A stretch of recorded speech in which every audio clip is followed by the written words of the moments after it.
হযরতে আবু হুরায়রা বলেন, মানুষেরা বাজারে কাম করতে যায়, টাকা ইনকাম করে নিয়ে আসে, ধন সম্পত্তি ইনকাম করে নিয়ে আসে, কিন্তু আমি আবু হুরায়রা নবীর দরবারে চাদর বিছিয়ে বসে থাকি।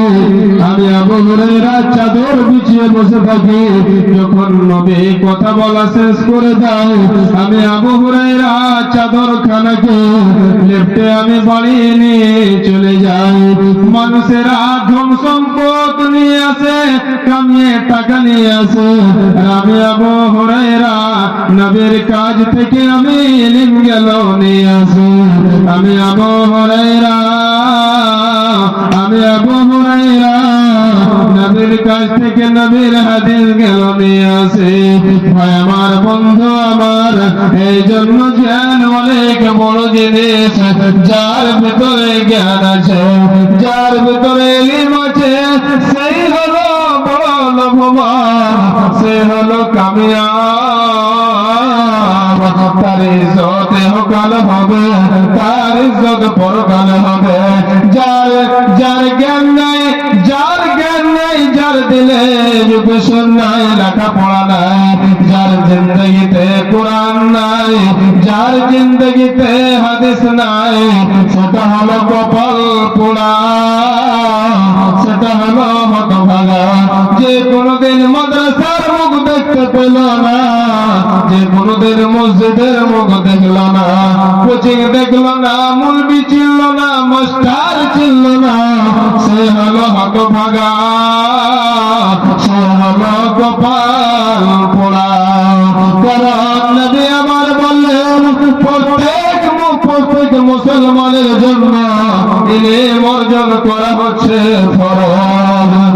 আমার বন্ধু আমার, আপনি যদি ইলম না শিখেন, আপনি যদি লেখাপড়া না করেন, আপনি যদি কোনদিন মৌলবীর কাছে না বসেন, মাওলানার কাছে না বসেন, মাদ্রাসা যদি না যান, লেখাপড়া যদি না করেন, কেমন করে নামাজ পড়ার তারিকা শিখতে পারবেন? কেমন করে বুঝতে পারবেন বাপকে কোন কথা বলতে হয়, ভাইকে কেমন করে কথা বলতে হয়, কেমন করে আমাকে দুনিয়াতে চলাচল করতে হয়, কেমন করে জানাজাতে খাড়া হতে হয়, কেমন করে মা বাপের জন্য দোয়া করতে হয়, কেমন করে দুনিয়াতে আমি ভালো কাজ করে নেক কাজের দিকে যেতে পারবো। আপনার পেটে যদি ইলম না থাকে, জ্ঞান না থাকে, তাহলে আপনি ভালো কাজের দিকে আগে বাড়তে পারবেন না। আপনার পেটে যদি জ্ঞান না থাকে, কোন মানুষের পেটে যদি জ্ঞান না থাকে, ইলম না থাকে, তো কোনটা ভালো, কোনটা হালাল, কোনটা হারাম সে বুঝতে পারবে না, সে চিনতে পারবে না। ও দুনিয়ার মুসলমানেরা, দুনিয়াতে তুমি যে বড় বড় জাহাজ গেলে দেখতে পাচ্ছ, এই ব্যাগটা আপনি দেখতে পাচ্ছ, এই টেবলটা আপনি দেখতে পাচ্ছেন, দুনিয়ার ভিতরে যত জিনিস দেখতে পাচ্ছেন, এই সমস্ত জিনিস ইলমের জন্য, জ্ঞানের জন্য। যে মানুষগুলো জ্ঞান অর্জন করেছে, সেই লোকগুলো বড় বড় জাহাজ বানিয়েছে, বড় বড় ইউনিভার্সিটি, বড় বড় কলেজ, বড় বড় বিল্ডিং বানিয়েছে।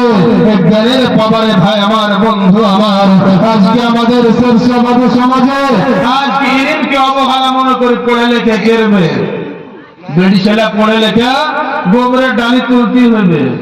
আরে গোবরের ডালি তুলতে হলে তো কি হলো, কাম তো সবাইকে করতে হবে, কিন্তু ইলম যে থাকবে, ইলম একটা রোশনি, বুঝতে পারবে এটা কি জিনিস। একটা লোক আপনার বাড়িতে চলে আসবে, আপনাকে এমন এমন কথা করবে, আপনি বুঝতে পারবেন না। আপনার জ্ঞান আছে, যদি জ্ঞান থাকে, ইলম থাকে, আপনি বুঝতে পারবেন যে মুন্সি সাহেব সহি কথা কইছে কি গলত কথা কইছে।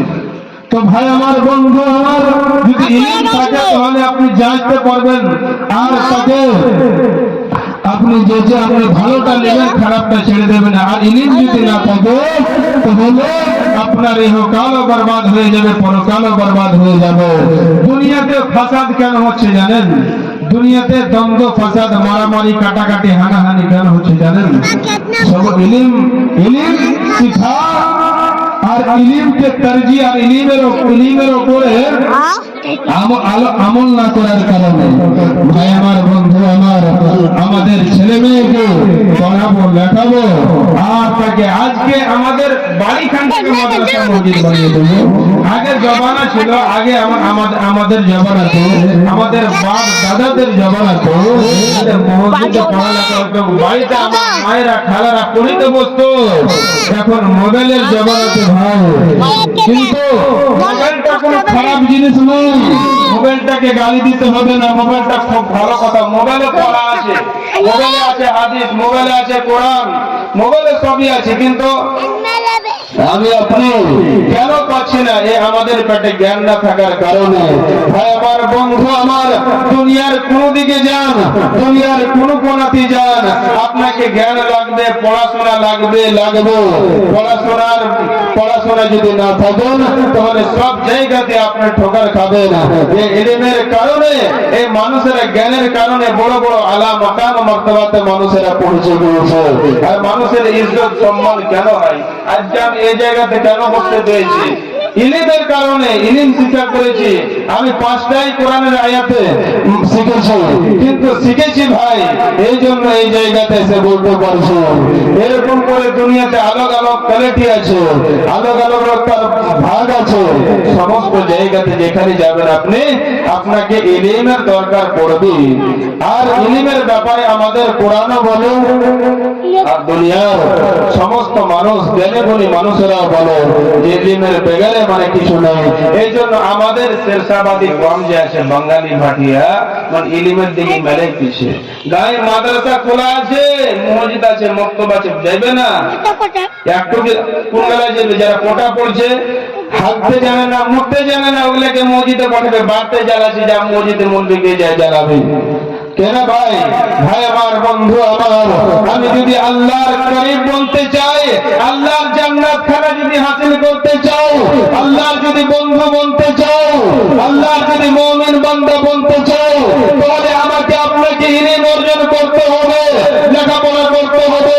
আর আল্লাহর জান্নাত খানা যদি না নিতে চাও, আল্লাহর জাহান্নামে যদি আপনি জ্বলতে চাও, তাহলে আপনাকে ইলম অর্জন করতে হবে না। জান্নাত যাওয়ার জন্য আপনাকে ইলম অর্জন করতে হবে, জ্ঞান অর্জন করতে হবে, পড়িতে হবে। আর এলাও আপনি জান্নাত পাবেন না, পাবেন না, পাবেন না। কারণ আপনি জানবেন না, শিখবেন না। আল্লাহ তো আপনাকে সর্বপ্রথম পড়ার কথা বলেছে, আমি আপনাকে সর্বপ্রথম বললাম। এই জন্য পড়ার অনেকই গুরুত্ব আছে। নিজের ছেলে মেয়েকে আপনি পড়ান, বলবি সাহেব কি পড়াবো? আগে আপনি পড়াবেন কি জানেন? এরকম আল্লাহ বলেন যে আগে আপনাকে নিজের প্রভু, যে আল্লাহ, যে মালিক আমাদেরকে সৃষ্টি করেছে, সে মালিককে আমাকে আপনাকে চিনতে হবে। সে মালিককে চিনতে হবে। নিজের বাড়িতে ছেলে আছে, ছেলেকে বিসমিল্লাহ শিখাতে হবে। যে কোনো তুমি খানা খাবে, বিসমিল্লাহ বলবে, এটাও একটা ইলম, এটাও একটা জ্ঞান। আর কোনো भी কাজ করবে, ছেলেকে শিখাবেন বিসমিল্লাহ বলে।